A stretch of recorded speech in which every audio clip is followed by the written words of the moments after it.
Hello and welcome to a very special How I Paint Things. Now it is hot, so we're racing against the clock slightly here because I had an idea in my head to paint something as quickly and simply as I could, getting back to the channel's roots. So what I've got in front of me here are the werewolves from Wargames Atlantic. These did come courtesy of the company themselves, so full disclosure, I got these for free, and I'll give you a little review at the beginning so that you can get a look at the sprues as well. They're pretty cool. I'm quite happy with the end result, and this is supremely simple to do.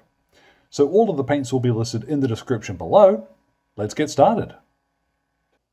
So as far as a review of the miniatures themselves, there's not a huge amount to talk about because there's not a huge amount to them, and I think that's kind of a benefit. There are 4 bodies on each of the frames, 6 heads, and a shed load of arms, and they're all modular so you can fit them to anything you like. They do have tails as well. There's 4 tails, so you've got a bit of variety in the poses. The tails, you could theoretically leave them off. The tail joints are not particularly visible, and certainly wouldn't be once you painted them. But yeah, it's all right. There's plenty going on there. You get these in a box of 20, and maybe it's a failure of imagination on my part, but I cannot think of a use for 20 werewolves. Which, all the same, there are resellers who are breaking these up, and you can buy individual frames from all sorts of places. 4 werewolves on a frame. That's pretty cool. That I can see working. The style of them, though, and I ordinarily like to have something positive to say about everything, there's nothing really wrong with them, but they are just a little bit more teen wolf than dog soldiers, if that makes sense. I wish they were a little bigger. Maybe instead of 3 to a frame, make them bigger and have, 4 to a frame, have 3 to a frame instead. Bigger bodies, bigger arms, and that.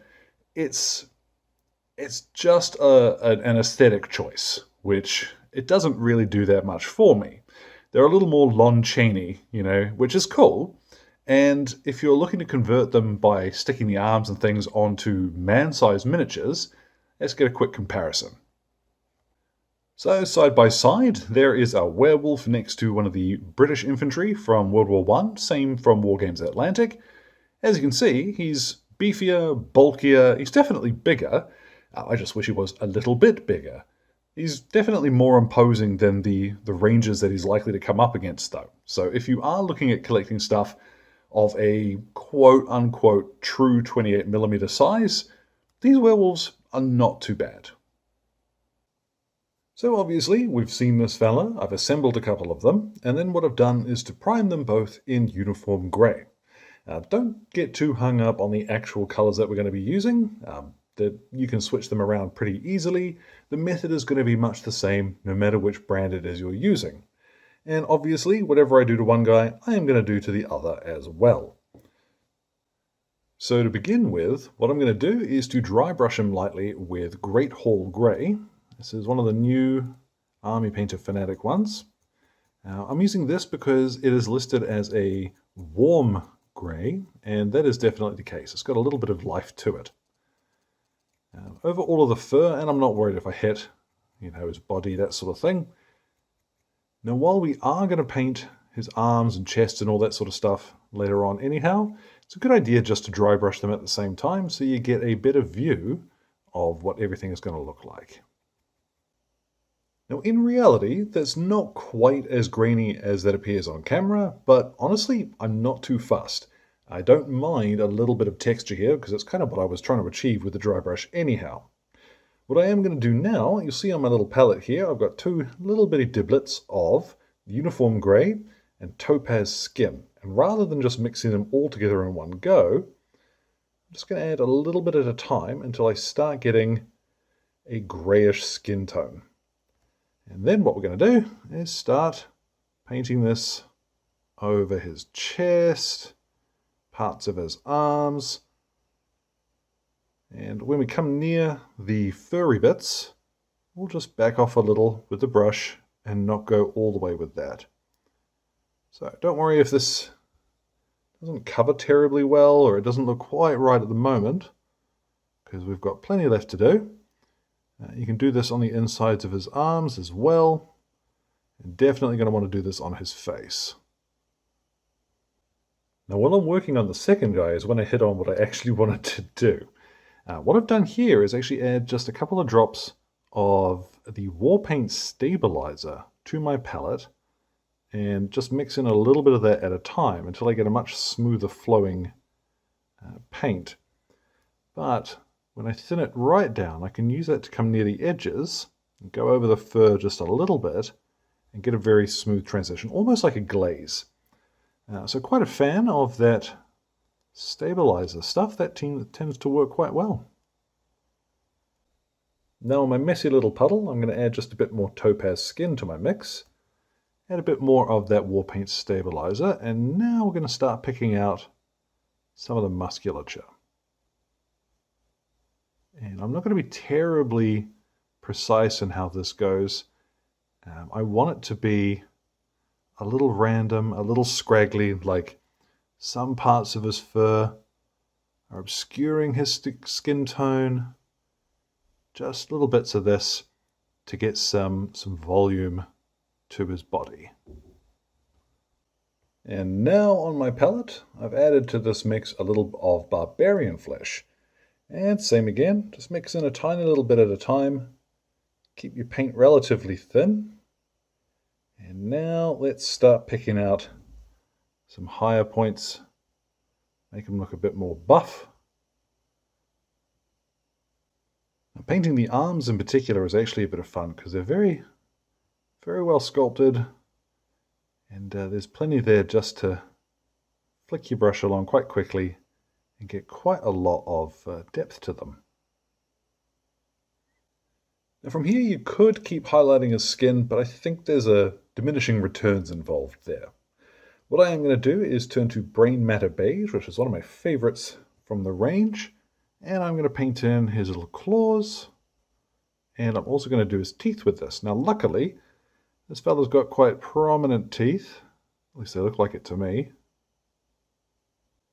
The miniature does actually have sculpted claws. Like if you look closely, you can see where the claws on his fingers are supposed to be, but they look a little small to me, so I've just bopped most of the ends of his fingers with that Brain Matter Beige. I don't think it matters too much. Now what I'm going to steal from off camera is some Grim Black. Now you could use perfectly ordinary black paint here if you wanted, but I quite like using Grim Black just to finish off noses. Now, honestly, that's about all I'm going to do. You could spend a lot more time, and the style really depends on what you want to try and reflect on the miniatures. You could paint his ears in a skin tone, whatever. But what I'm going to do now is to wash him. So I've mixed up here, this is Strong Skin Shade and Speed Paint Medium, and I've mixed this down half and half because I want a little bit of warmth to this. You could use Strong Tone. It's up to you. But yeah, I'm just going to bathe the entire miniature in this. And we'll leave them then for about half an hour to dry. Let's see what we get. And when that's dry, you'll have something that looks like this. Plenty of shading, doesn't look too bad. It's nice and quick as well, which was really the important part that I wanted to try and score here.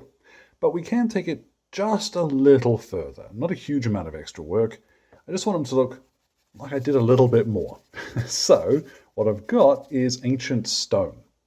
My dry brush again, and I'm going to lightly just pick out some of the fuzzy bits with this.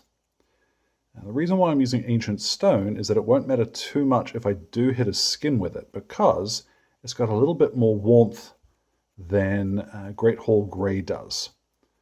So just concentrating on higher points of the fur here, so these bits up on his ears. Now, truth be told, I was going to carefully go back with some Barbarian Flesh and lighten up his skin, but just a little bit of this Ancient Stone, quite honestly, is doing the job for me. So I'm just going to stick to that. Yeah. Okay. I'm done. Like I said, I wanted this to be as easy as possible, and I think I've cracked that. Any more work? I think the way that I have started them out, it's not going to improve the look much by doing more work to them now. So instead, let's call them done. I'm going to go ahead, pop a matte varnish over the top of them. Now you can spray that on or brush it on. I'm going to use a brush on Instar's Varnish Plus, and the recipe for the base will be in the description. Now I recommend, particularly with these guys, to give them the base which will add a little bit of color, because being quite a simple looking miniature, just a wee touch of something on the base will help set that off. Anyhow, let's get a look at these dudes now that they're finished. And so they're at last werewolves. As easy as that. It is not an exaggeration to say that these guys each took me less than 10 minutes each. Now they look it, but they are done. And that's the important thing. I have to admit, I'm a little happier with them than I thought I would be once the bases went on. Just highlighting how even a very simple base can help to set off a miniature. So thanks again to Wargames Atlantic for sending these guys along for me to have a play with. I might not have been as complimentary as I could have been, but I mean it quite sincerely when I say they're good. They're just maybe not what I would have made myself, and I don't think that diminishes the kit itself. As well, thank you very much to Exit 23 Games for the light and sound equipment, as well as all of my wonderful patrons who are keeping me ticking in paints and glue, including my gorgeous producers who are showing up on screen now. Thank you so much for your support, folks. Now, any questions or anything, feel free to drop them in the old comment box below. My Twitter and Instagram are both linked there too. So, thank you very much for your time, one and all, and you all enjoy the rest of your day.